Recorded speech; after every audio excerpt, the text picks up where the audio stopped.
So now, without further ado, we are going to begin our conference today by inviting Dr. G.T. Harkis, Assistant Professor of the Hong Kong Youth Center of Buddhist Studies, to introduce and welcome our first keynote speaker, Professor Richard Payne. Dr. Harkis, please.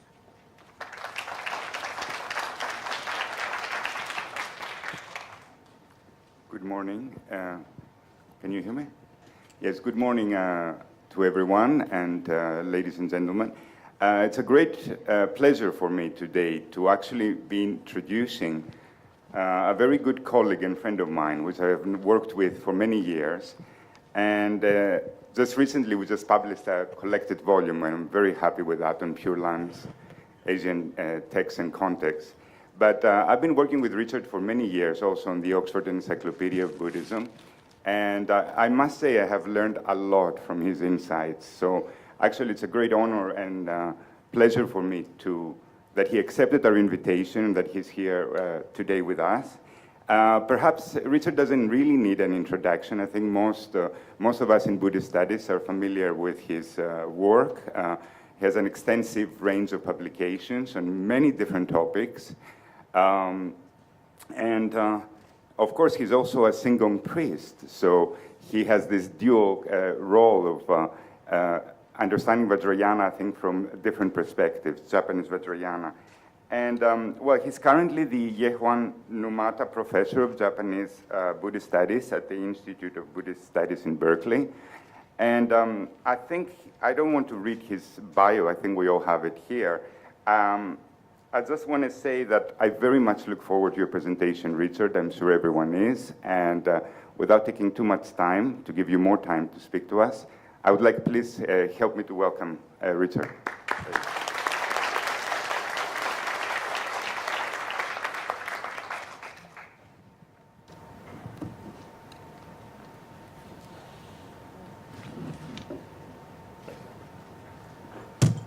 Well, thank you for that kind introduction, Georgios.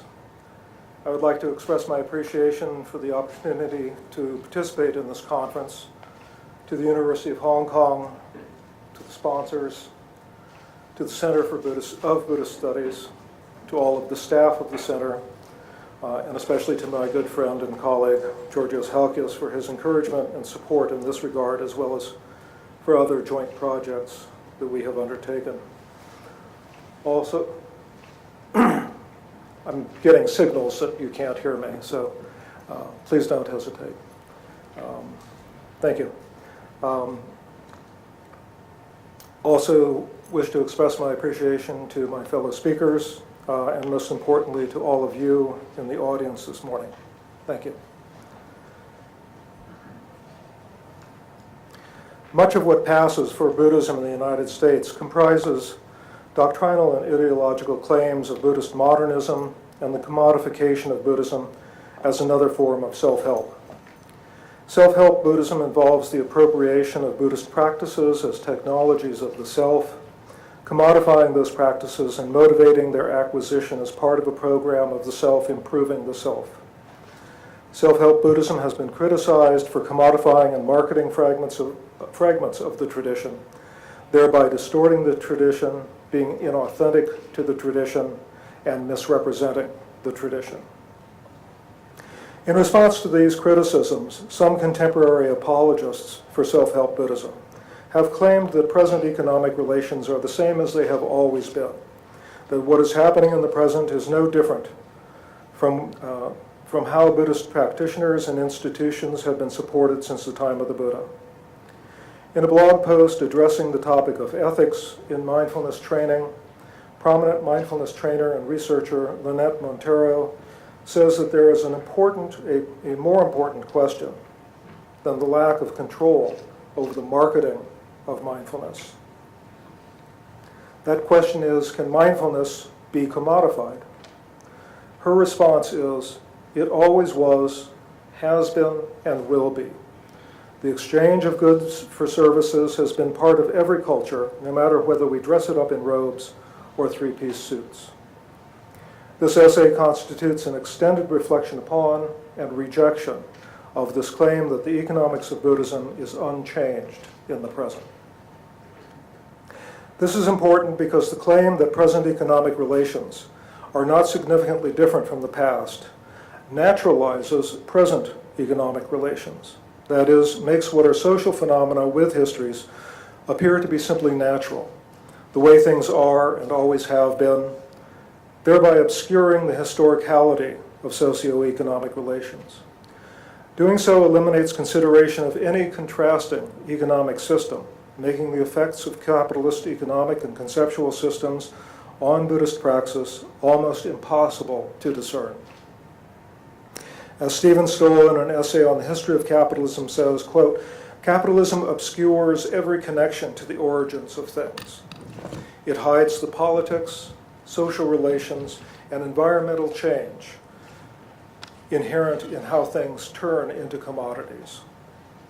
Close quote. The contemporary conceptual system of capitalist economics is neoliberal ideology, the system of ideas that promotes unconstrained free market capitalism as the best system for individual flourishing. Particularly in the US, contemporary social structures treat neoliberal ideology as simply an accurate representation of human nature. Naturalized in this way, it is therefore the framework within which Buddhism exists. We need therefore to distinguish between exchange economies and capitalist economies. A central claim of this paper is that ignoring the difference between economies of exchange and capitalist economies implicitly naturalizes a neoliberal ideology. The distinction between an exchange economy and a capitalist one that we are making here expands on a distinction made by Stoll, who first makes the point that social order constituted by capitalism needs to be understood as a historical artifact in order to counter its having been naturalized. He notes that, quote, "The most salient feature of commonplace knowledge is that capitalism has no history, or else it has a kind of natural history in which inherent capitalist qualities, shackled for centuries by savage privation and medieval backwardness, awaited the moment of their release," close quote. Stoll argues that while market-based exchange is a universal practice, it is not the same as capitalism. Quote, "Capitalism is a social system based on the creation of surplus value from the purchase of labor power. The investment of surplus value is the circuit of capital." For this study, we need a category more inclusive than market exchange, and that is served by the phrase exchange economy. This more expansive concept allows us to include gift exchanges, such as traditional dana, as well as non-capitalist market economies. Although we are here contrasting two economic modalities, exchange economies and capitalist ones, the distinction should not be seen as a simple opposition.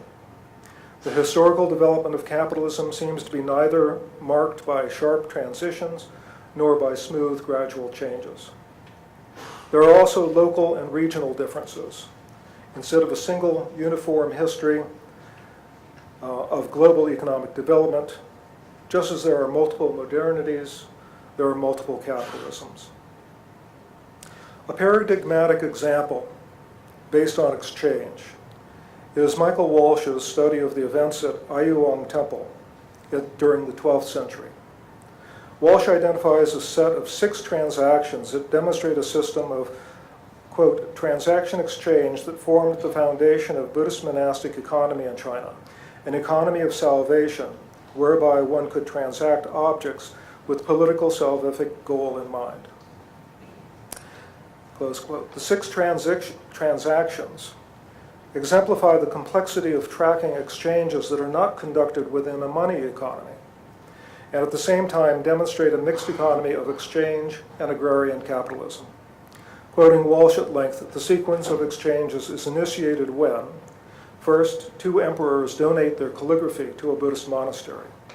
Ayuwang Monastery and the surrounding area flourish as a result, and the monastery becomes the protector of the busy port of Mingzhou and indeed the entire region. 2, an imperial monastic relationship is outlined. 3, the monk Deguang prays for the long life of the imperial family. 4, it is stated that monks should, quote, repay the emperor's benevolence, close quote. Dogohong establishes blessings for all of the world and enables them to multiply. And sixth, land is purchased by a Buddhist monastic institution. The income from the land increases Ayuwang Monastery's capital and represents a comprehensive strategy of the monastery to increase its land holdings. Close quote. These 6 exchanges reveal a mixed economy that includes gift exchange, a market economy, and in the last item, agrarian capitalism. The calligraphy given by the emperors and the prayers for longevity are marked as gifts. There is, in other words, no explicit contractual agreement, though of course gifts do entail obligations. But there's no explicit rate of exchange and no immediate temporal link between gift and reciprocal gift. In contrast, the last exchange described by Walsh evidences the pattern of capitalist reinvestment, the surplus value or profit generated being used to expand land holdings. Avner-Offer gives us a concise characterization of exchanges that makes them different from market-based purchases. Exchange begins with a transfer, for which reciprocity is expected. Reciprocity is usually delayed. Both the value of the reciprocal gesture and its timing are left to discretion, though often regulated tightly by convention and custom. When the exchange is completed, a new sequence can begin. Close quote. In contrast to exchange, the components of capitalism include a market economy with private property, which involves price incentives and self-interest, together with the cyclic pattern of reinvestment described above. As we saw in some of the exchanges at Ayuwang Monastery detailed by Walsh, an exchange economy lacks 2 of these components, a market and price incentives. In this case, while the monks may desire to obtain a piece of calligraphy from the emperor, a very valuable object, it is not purchased in a market where there are pieces of calligraphy from others that they might have chosen instead. Nor is there a price incentive. They will not, for example, choose to obtain a second piece of calligraphy if the price is lower. Although the monastic institution does engage in agrarian capitalism, that engagement is still largely within an exchange economy and not a capitalist one. Rather than a purchase, then, the exchanges described by Walsh are in some cases, especially the initial exchange, exchanges of gifts. There's no clear quid pro quo. Instead, a donor makes offerings and the recipient responds.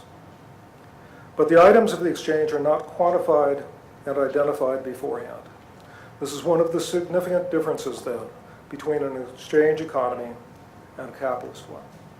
We turn now to neoliberal ideology. And like any term, neoliberal has a variety of usages and thus has different meanings depending upon who is using it. What is perhaps the predominant usage refers to economic neoliberalism, of which Philip Cerny says, quote, "It is the assertion that the economic market should form the core institution or organizing mechanism of modern capitalist societies, and that both domestic and international politics are and should be increasingly concerned not only with helping markets to work freely, and therefore in theory efficiently, but also with making markets work well through pro-competitive regulation, preventing and or compensating for market failure, and so on. In this sense, neoliberalism, like classical liberalism before it, is essentially a normative prescriptive doctrine and discourse, a framework for formulating and implementing public policy at both the international and domestic levels. Unlike classical liberalism, however, it is not assumed that markets necessarily work in an efficient, spontaneous, and automatic, that is, self-regulating manner, unless they are strongly embedded in pro-market rules, institutions, and politics." Close quote.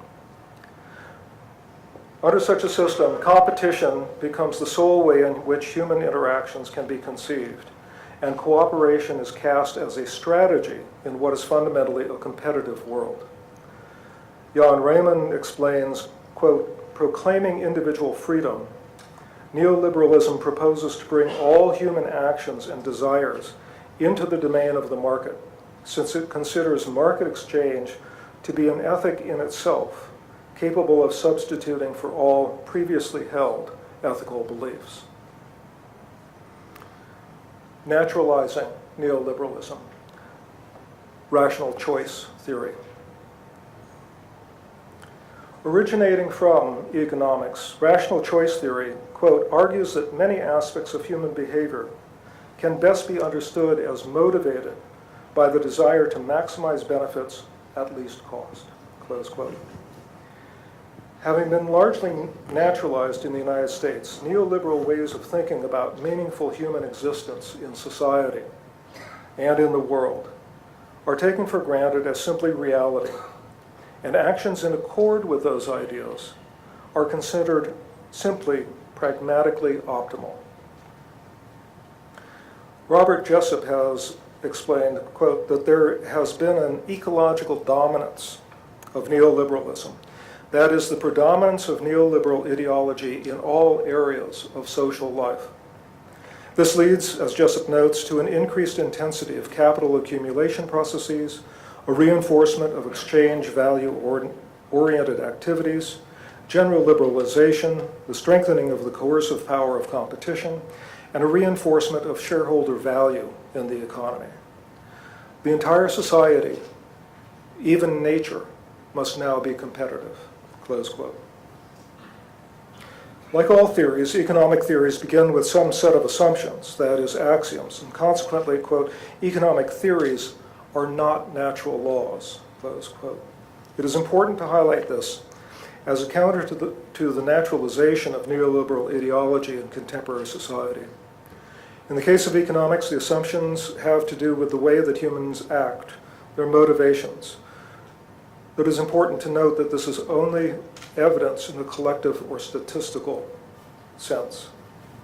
For the mainstream of economic theorizing in modern market economies, the, quote, common idea is that of utility maximizing autonomous individual. More fully, the assumption is made that, quote, people always seek rewards. In doing so, they act in their own self-interest. They maximize profits and avoid costs. They have stable preferences with which to evaluate rewards. Their resources are scarce.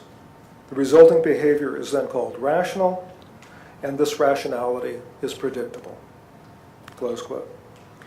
Rational choice theory formalizes this economic conception of human decision-making such that it is axiomatic that the primary motivation for an action is maximizing benefits while minimizing risks and costs. It is important to note that the truth of axioms of rational choice theory are not demonstrated, but simply asserted. Because the axioms function as foundational assumptions, it is with these that any significant differences between conceptions of the human condition in neoliberal capitalism and Buddhism will become evident. Fundamental to the scope of rational choice theory is the fact that there are limits to choice. According to a recent expression of rational choice theory, quote, within the limits of their information and understanding, restricted by available options, guided by their preferences and tastes, humans attempt to make rational choices. In other words, the theory acknowledges that rational choices are constrained by two non-rational factors: contingent factors of available options and non-rational preferences and tastes. Further, rational choice theory is grounded in an abstract model of the individual as a rational actor, isolated and autonomous in his or her decision-making. Foundational then to this abstract model of an autonomous rational decision-maker is a particular definition of rationality. Grounded in its economic conception, rationality is understood as acting so as to maximize net benefits. The converse of this is that any action that does not maximize net benefits is irrational. The first systematic application of rational choice theory to religion was the work of Rodney Stark and William Sims Bainbridge. The goal of their project was to demonstrate that such apparently irrational actions as ones motivated by religion are actually part of a system in which there are symbolic benefits, what they call compensators, to be gained, and that therefore religion can be explained by rational choice theory. Another key axiom of rational choice theory of religion has to do with the nature of religion as such. Religion is codified in terms of motivating desires and means of fulfillment that are fundamentally irrational. As Malcolm Hamilton notes, some rewards, quote, often those most intensely desired, such as immortality, are unobtainable in this world. Humans tend to accept explanations of how such general and difficult to obtain rewards may be obtained, explanations may be obtained, which state that this is possible in an afterlife or in some non-verifiable context. This is where religion comes into the picture. Close quote. Given this way of conceptualizing human motivation, the theory, however, is one-directional. That is, it doesn't consider how such desires are formed. Instead, such desires are simply taken as given and as universal. In her analysis, Rachel Briggs indicates that rational choice theory has three different forms: descriptive, predictive, and normative. Quote, in classical economics, expected utility theory is often used as a descriptive theory, that is, a theory of how people do make decisions, or as a predictive theory, that is, a theory that, while it may not accurately model the psychological mechanisms of decision-making, correctly predicts people's choices, close quote. Rational choice theory is not limited to such scientific applications, however. Briggs points out that it has been extended by some theorists into a normative ethics, that is, a theory of how people should make decisions. Note that this is also quite contrary to the collective or statistical basis of economic theory noted above. In contrast to the hypothetical deductive character of rational choice theory, Nancy Ammerman emphasizes the narrative quality of ordinary daily engagement with religion. She points out the rich complexity of actual lived religion, as opposed to the abstraction of a rational agent's choice as theorized by rational choice theory. Quote, recognizing the narrative quality of religious action makes clear just how impoverished rational choice assumptions are. Human action and the relationships of all sorts, religious and otherwise, are about a great deal more than maximizing rewards. The relationship between human and divine is sometimes oriented toward meaning, sometimes toward belonging, sometimes toward desired rewards, sometimes toward communion or relationship, sometimes towards ecstasy, and sometimes toward moral guidance. Attempts to explain religious action that eliminate that human complexity may explain nothing at all. Close quote. Rational choice theory is highly systematized and therefore explicit version of neoliberal ideology. It allows us, therefore, a means of clearly identifying the underlying presuppositions of neoliberal ideology. Those presumptions involve a representation of human existence as a matter of 1, individual agents making 2, rational decisions within 3, the limits of available options and existing preferences, so as to 4, maximize actual benefits or imaginal compensators for the 5, least expenditure of their own effort. That's the model of human existence according to rational choice theory and neoliberal ideology. Deriving from economic theory, this is a representation not of particular individuals, but rather of statistical behavior of individuals in a collectivity.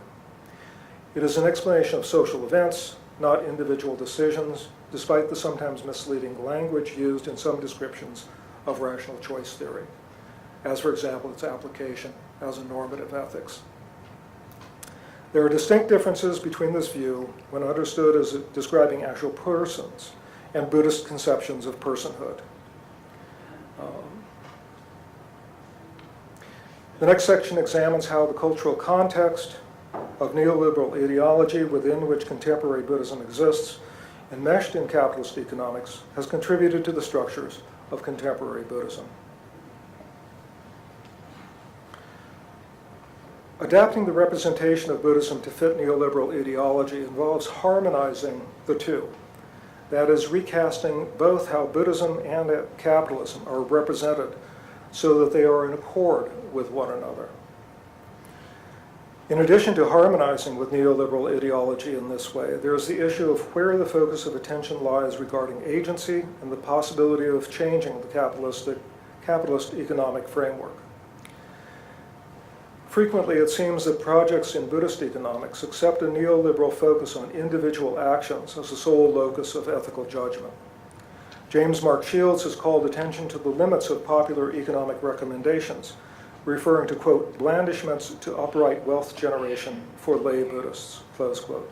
These recommendations, quote, assume a relatively simple economic system, one that barely extends beyond the individual or her immediate environs, and as a natural consequence are focused entirely upon individual decision-making and karma rather than social or systemic issues.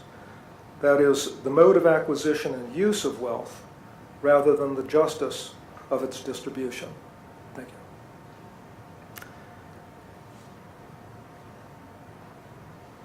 In other words, under neoliberal ideology, it is only the individual who has agency, and therefore individual decisions and actions are the sole way of making change. For example, if the advice to recommend your cans and bottles is exclusive of other approaches to change, then it implicitly precludes attempts to change the societal conditions of economic relations, such as, for example, legislation that would institute a carbon tax. With its focus on the individual instead of the organizational or the social, harmonizing supports the emphasis on inner spiritual transformation, common to much of Buddhist economics. The next part of the paper goes into 4 examples drawn from the blogosphere of different ways in which Buddhism and capitalism are harmonized, some of them fairly mainstream in terms of Buddhist economics, that is, attempts to say how the capitalist system could be made kinder and gentler, shall we say, through the application of Buddhist ideas, and others that are more radical in claiming an identity between capitalism and Buddhism. However, for the sake of time, which I've just been told I have little left of, I will skip over those individual examples, unfortunately, and go to the concluding section. In summary, we can point to 2 specific instances of the neoliberal reforming of Buddhism. In the context of the culture of self-help, neoliberal capitalism places the consumer in the position of determining the forms that the teachings take. Authority over the tradition shifts from monastic teachers, authorized by the tradition's long-standing system for conferring such authority, to the consumer as an autonomous individual making rational choices. If one were to say that this has always been the case, that teachings that don't sell don't get taught, then that would itself simply evidence the naturalizing of neoliberal ideology. Equally, to claim that this is a kind of democratizing of the tradition is to confuse democracy with the freedom to select one's purchases, a trivializing of the concept of democracy that pervades neoliberal ideology. More broadly, one can understand the dynamic of neoliberal capitalism's effect on Buddhism as a modern corollary of the historical process by which, quote, cultural elites in the dominant society, who are no longer satisfied with their own traditional religion or seeking solutions to their spiritual malaise, construct subject people's religion for their own purposes. I was asked whether or not Buddhists in the modern world are subject peoples. The quote is referring to the 19th century, at which time the project of comparative religion as an academic undertaking in the 19th century was paralleled by interest in Buddhism, motivated by this kind of personal desire to find solutions to one's own problems in the religion of the other. By the second half of the 20th century, the machinery of neoliberal capitalism treats Buddhism as simply one more tradition to be reinterpreted as a solution for individual malaise, stress, unhappiness, and marketed as such. The image that Montero presents in the quote at the beginning of my presentation. I guess I'm really close here. The image that Montero presents of a Buddhism constituted of commodified practices marketed to lay customers is firstly deeply anachronistic. Teaching meditation practices to lay adherents is itself a largely modern phenomenon. Commodification and marketing of that instruction is even more modern. The confident projection of the socioeconomic relations involved in that modern capitalizing on meditation backwards to the time of the Buddha is more, however, than simply naive.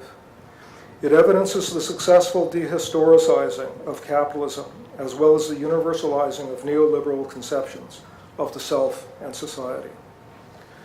It is now well established that, of course, Buddhist monks and monasteries engaged in economic exchanges. Works such as those of Gregory Chopin and Michael Walsh have displaced the idealized representation that originated from mistaking the Vinaya as descriptive rather than as normative. Even so, the economic study of Buddhism is in its infancy, and we don't know as much as we might want to know about the economic behavior of Buddhist practitioners and institutions in the pre-modern period. What we do know, however, is that the late modern forms of commodification and marketing are not the norm across the 2.5 millennia of Buddhist history. Thank you very much for your attention. Thank you very much, Professor Payne, for your very inspiring presentation. So now the session is open to the floor. If you have any questions, please raise your hand.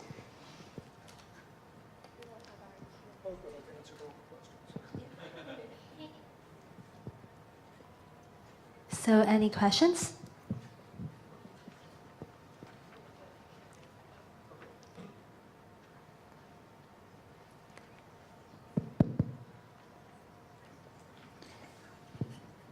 Thank you, Richard, for this very stimulating discussion, and I'm sure you're raising many issues that you didn't have enough time to explore.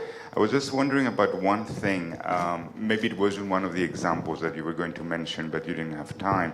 How would you situate the Buddhist practice of accumulating merit and dedicating it to others? How would that fit within the context of the economic theories that you discussed? Question has to do, am I supposed to use this one? Yeah. Okay, so I'm supposed to use this one. Can you all hear me now? Wonderful, thank you. So the question has to do with merit, the accumulation of merit. There is what can reasonably be called an economics of merit, but that is, in fact, part of the exchange economy rather than a capitalist economy. So that's still a very active part of Buddhism throughout, for example, Southeast Asia, East Asia. One of the things I didn't mention was how these are not pure systems. There are exchange economies that continue right into the present, and the exchange of merit is one of those. So more questions? Sorry, one at the back first. Sorry. Professor, thank you very much for a very interesting exposition on the Buddhist capitalism and exchange. One of the success elements in modern capitalism is Protestant ethics. Protestant ethics. Protestant ethics. Christians, Protestant ethics. Could you compare a little bit between this Protestant ethics and Buddhism ethics? Is it Protestant ethics? Protestant ethics. Protestant ethics.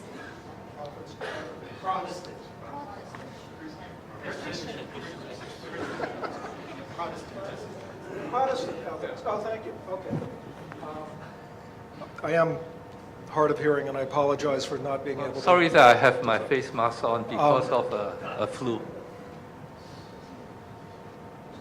That is a real classic theory about the origin of modern capitalism.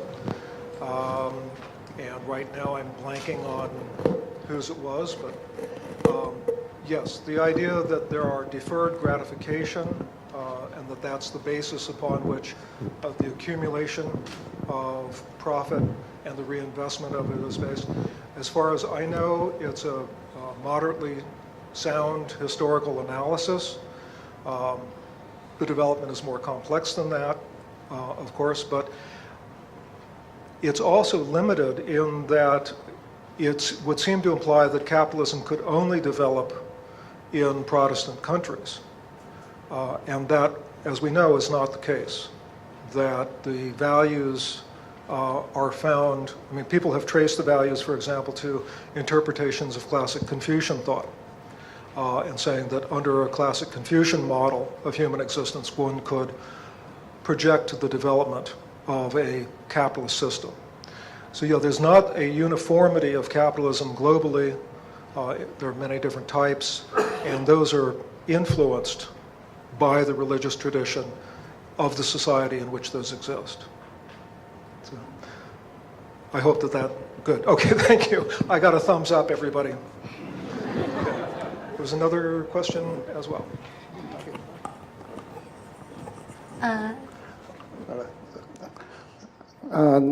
Thank you, Professor, for the inspiring talk in which you emphasize very much on the concept of rational choice. Would you enlighten us with the concept of rational choice from the Buddhist values perspective so that we could differentiate the difference between ordinary people's rational choice and the Buddhist rational choice? Thank you. Now you're asking me to extemporize. I don't think that the Buddhist model of individual existence can be forced into the model that neoliberal ideology and rational choice theory proposes. If one looks at classical Abhidharma theories of the working of the mind on the basis of past karma, for example, there's little about autonomous individual choice making on the basis of a calculus of benefit. So those ideas don't have direct analogs in Buddhist understanding of human existence. Instead, it is much more of a dynamic, ongoing process, one in which the past events contribute to present situations, and one's decisions in those situations are conditioned not by a calculus of benefit, but rather by one's own mistaken conceptions and misplaced affections, one's klesha varna and nyaya varna. So it's the Buddhist model of individual human existence is very different from that proposed by neoliberal ideology and rational choice theory. And that's one of the reasons that I tried to emphasize the statistical character of the abstract model that comes into rational choice theory from economics. It has to do with collective behavior and the rationality of the market, not individual actors. And that's one of the mistakes then that follows when something like rational choice theory is used as a basis for a normative ethics. Okay? I got another thumbs up. I'm 2 for 2. Maybe we take one more question from the front. Thank you, Richard. I share with you the kind of concerns about the commodification of Buddhist traditions, so that's a real worry.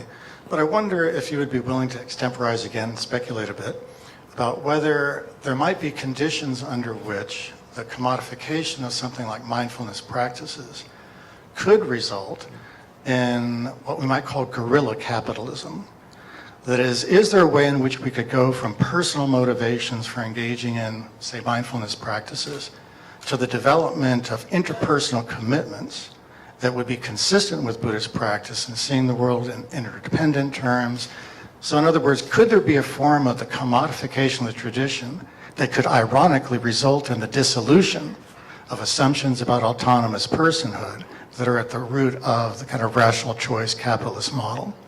So is there openness here for guerrilla capitalism, where the mindfulness practices could serve as a kind of almost a Trojan horse for getting people into something that would then get them to move further? In other words, kind of like Dharma candy. A couple of the examples that I didn't go into fit into the notion that the system of capitalism does not have to be directly challenged, but can be converted from within, in a way. That by the promotion of Buddhist values and the expansion of a worldview in which those are valid ways of being in the world, could effectively make for a better, gentler, kinder kind of capitalism. I think this is quite possible on an individual level. There are, however, I think, grave concerns about it as a general strategy. And that has to do with the overwhelming role of secular societies' political, economic, legal, and social structures, which will generally force compliance with the values of the dominant society. I'm thinking here of, we had discussed yesterday or the day before, it's all beginning to blur. The place of Patagonia, the outdoor outfitters. They make clothing and other gear for outdoor adventuring. Patagonia has recently undertaken a rejection of selling its products to companies that are not classified as B corporations. B corporations are certified as adhering to values that are supportive of the environment and social justice. And this caused a little bit of a furor because some of the people that they were rejecting for selling branded items were some of the big banks and financiers, financial institutions who are responsible for much of the ongoing destruction. So they made a personal commitment to reduce their profits by not selling to a particular type of corporation for the logo, the clothing. What is different, however, is that Patagonia is privately held. It's not publicly traded, so it doesn't have to conform to the same demands of profitability that publicly traded corporations do. So where there is the autonomy of the corporation and the leadership and vision by its president in this case, that can be effective at the corporate level. But corporations may put forth greenwashing, as it's called, claims to be environmentally and socially responsible. But they are ultimately going to be pressured to demonstrate that that is a profitable strategy. The value still remains profit. And just as in cooperation being interpreted in a neoliberal ideology as a strategy in a competitive relationship, so also at the corporate level will efforts towards environmental responsibility and social justice need to be justified in terms of profitability. And if they're not, it's not impossible for the leadership of a corporation to be displaced by unhappy shareholders. Thank you very much. I was told that was the last one. Thank you very much, Professor Payne. Please be seated. I know that you may have more questions, but sorry that because we are kind of running behind schedule a little bit. So you're very welcome to interact with our speakers during the 2 days and learn more from them.